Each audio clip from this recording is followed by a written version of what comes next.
오늘도 새벽에 주님 앞에 나와 말씀을 듣고 따르기를 결단하는 여러분을 축복하고 환영합니다.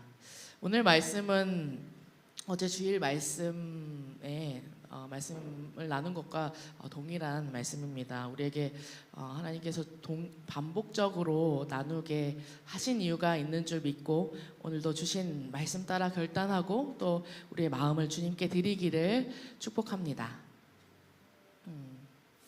시험 문제는 보통 정답이 몇 개인가요? 하나입니다. 대부분 시험 문제의 정답은 하나인데 특별한 지시가 없으면 하나죠. 그래서 우리는 그 한 가지의 정답을 맞추기 위해서 열심히 공부합니다. 열심히 노력하죠. 공부를 많이 할수록 왜냐면 맞힐 확률이 높아지기 때문입니다. 그런데 우리에게 다가오는 인생의 시험은 다릅니다. 정답이 한 가지가 아니라 아예 정답이 없는 경우도 많습니다. 그래서 아무리 공부를 열심히 해도 삶을 우리가 원하는 대로 정답처럼 완벽하게 살아내는 것은 쉽지 않습니다. 그러나 우리 인생에 정답이 하나인 문제가 있습니다. 그것은 그 정답을 놓치면 인생 자체가 무너지게 되어 있습니다. 그중 가장 결정적인 것이 우리의 구원에 대한 문제입니다. 구원은 많은 길 가운데 나에게 맞는 길을 고르게 하는 것이 아닙니다. 성경은 구원의 길을 하나로 말합니다. 오직 하나님이 주신 길, 오직 예수 그리스도입니다. 오늘 라합의 이야기가 바로 그것을 보여줍니다. 여리고성 한복판에 라합이 붙든 것은 여러 줄이 아니었습니다. 붉은 줄, 그 붉은 줄, 구원의 줄 단 하나였습니다. 그 붉은 줄 아래 그의 살 길이 있었습니다. 오늘 본문은 한 장면으로 시작이 됩니다. 라합이 정탐꾼들을 창문으로 내립니다. 그리고 말합니다. 16절인데요. 너희는 산으로 가서 거기서 사흘 동안 숨어 있다가 뒤쫓는 자들이 돌아간 후에 너의 길을 갈지니라. 산으로 가라. 그리고 사흘을 숨어라 라고 이야기하고 있습니다. 그건 단순히 친절이 아니라 라합이 지금 자신의 목숨을 걸고 이야기하고 있는 것입니다. 이 이야기한 것을 여리고 왕이 알면 자신은 끝입니다. 그래도 라합이 이렇게 말하고 움직이는 것이죠.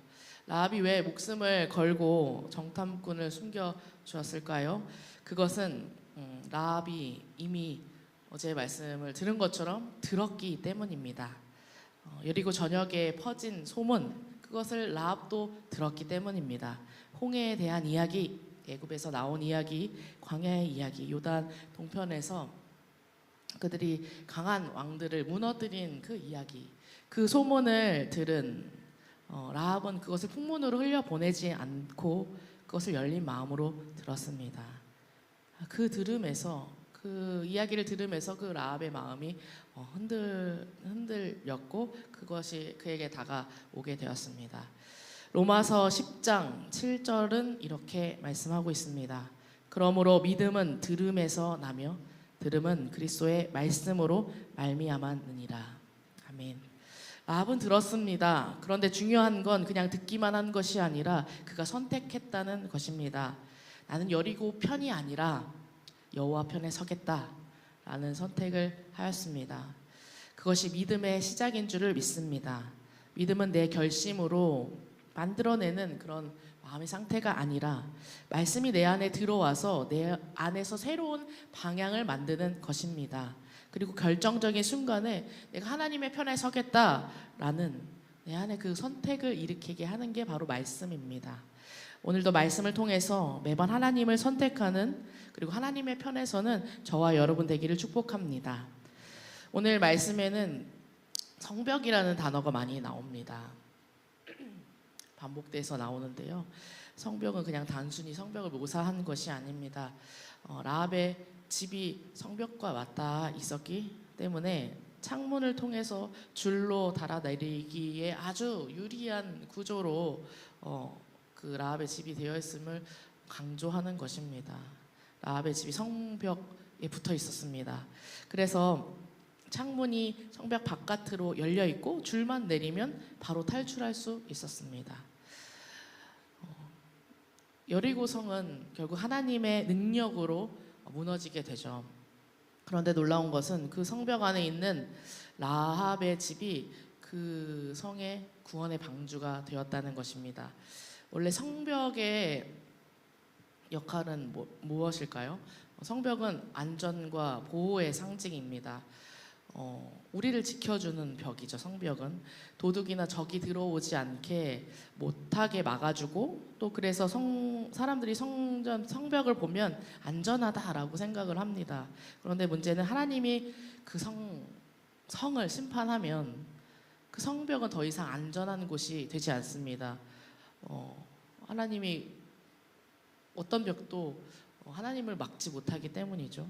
그래서 사람이 만든 가장 튼튼한 안전장치도 하나님이 지시하면 바로 무너지게 되어 있는 것입니다. 반대로 라합의 집은 성전 안에, 성 안에 있지 않고 성전 밖에 가장자리에 있었기 때문에, 아주 끝에 붙어 있었기 때문에 사람들이 보기에는 그 심판이 임하고 전쟁이 임하면 가장 위험한 자리이죠. 가장 바로 무너질 수 있는 성벽의 집이었습니다. 그런데 하나님은 바로 그 자리에서 붉은 줄 아래로 들어온 그 사람들을 다 살리셨습니다. 라합이 머물렀던 성벽의 끝자락, 그 가장 위험한 자리가 생명의 자리가 되는 것입니다. 하나님의 심판 가운데에서도 약속의 그 표지 아래에 있는 그 사람은 건짐을 받게 되어 있습니다. 그러니 우리가 어디에 있느냐는 중요하지 않고요. 그것보다 더 중요한 것은 어디 편에 서느냐인 것입니다. 하나님의 편에 서 있느냐, 아니면 성벽, 세상에서 가장 안전하다고 하는 세상의 안전장치인 성벽을 내가 붙들고 살고 있느냐인 것입니다. 하나님은 자주 그렇게 하시죠. 사람이 기대하는 아주 튼튼한 성벽을 무너뜨리고 사람이 버려두려 했던 그 가장자리에서 구원을 시작하십니다. 저와 여러분은 하나님의 편에 서서 하나님의 그 편에서 살아남고 붙드는 구원이 있기를 바랍니다. 정탐꾼들은 떠나기 전에 라합에게 조건을 분명히 이야기합니다. 18절에 붉은 줄을 창문에 매라. 또 가족을 반드시 집 안에 모아라. 그리고 19절에 집 밖으로 나가면 너네들은 보호받지 못한다 라는 조건을 분명히 이야기합니다. 그래서 18절이 가장 핵심인데요.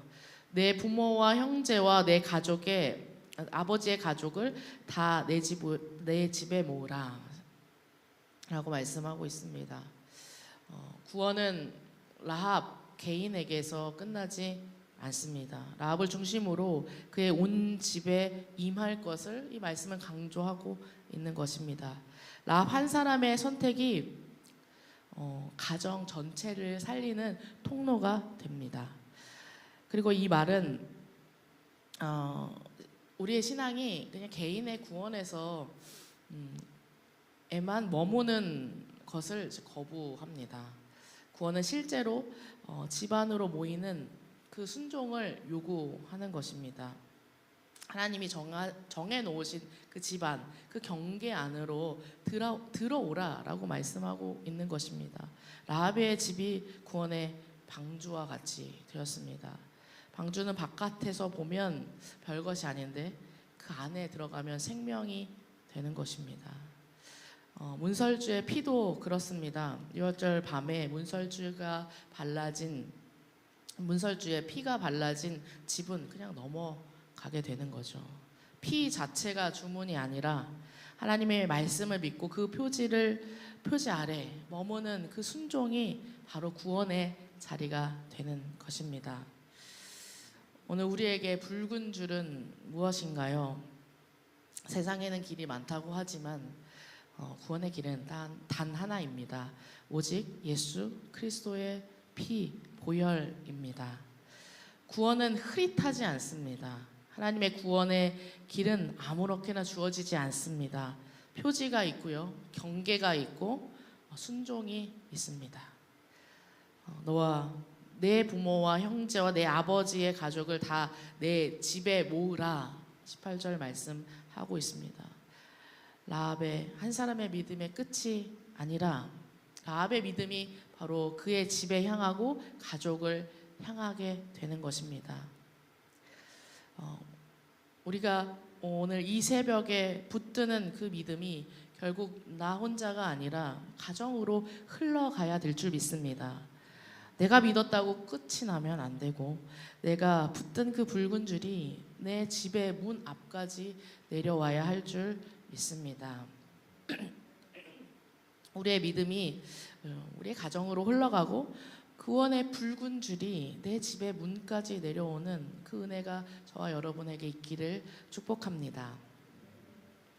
21절입니다. 라합이 이르되 너의 말대로 할 것이라 하고 그들을 보내어 가게 하고 붉은 줄을 창문에 매니라. 21절 말씀인데요.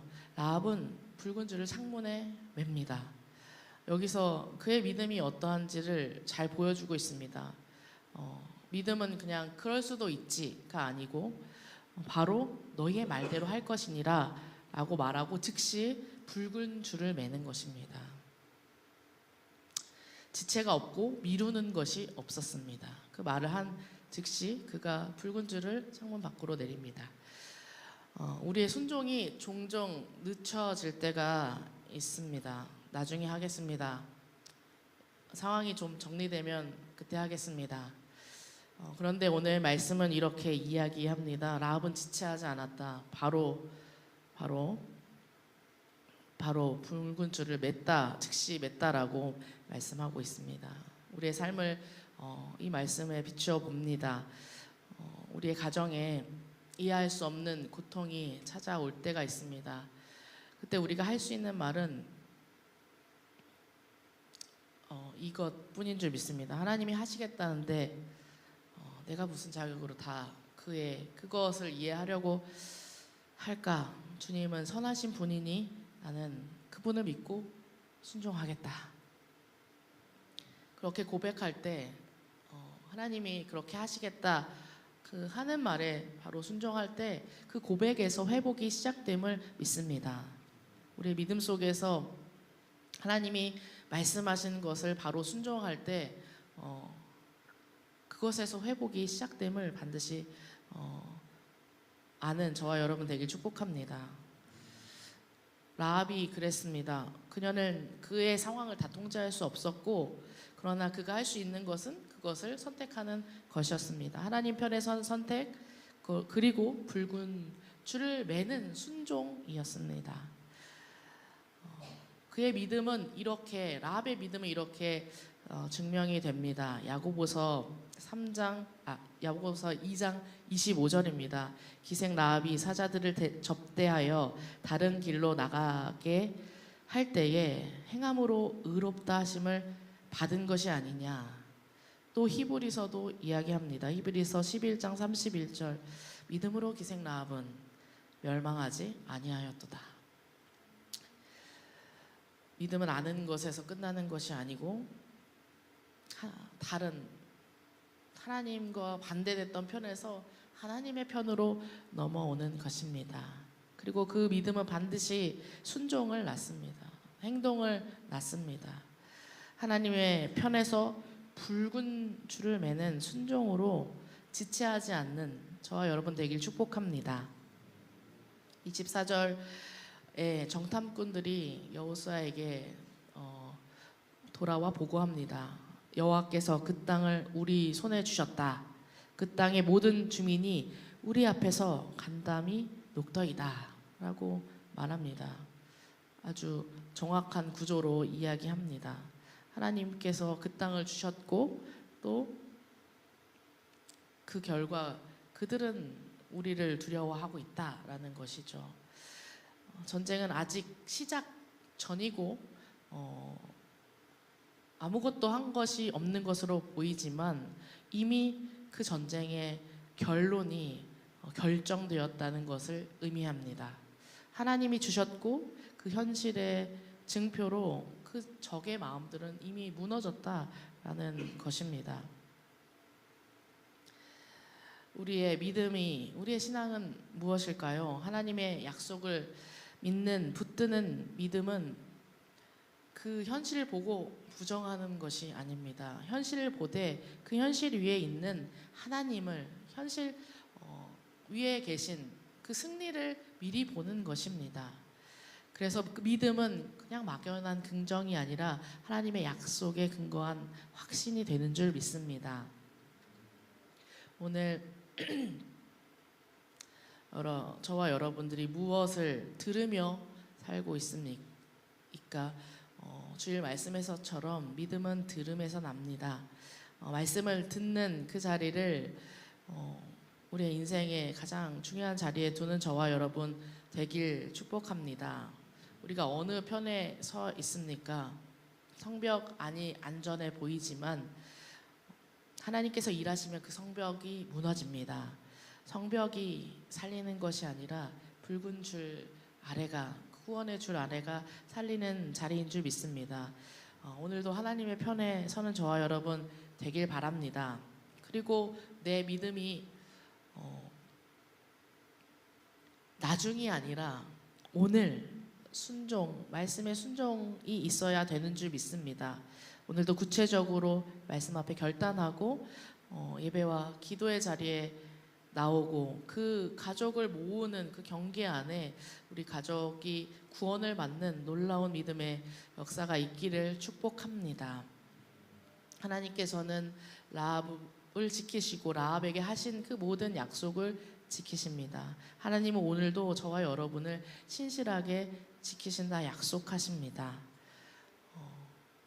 그 하나님을 믿고 의지하는 저와 여러분 되기를 축복합니다. 말씀을 기억하며 찬양하겠습니다.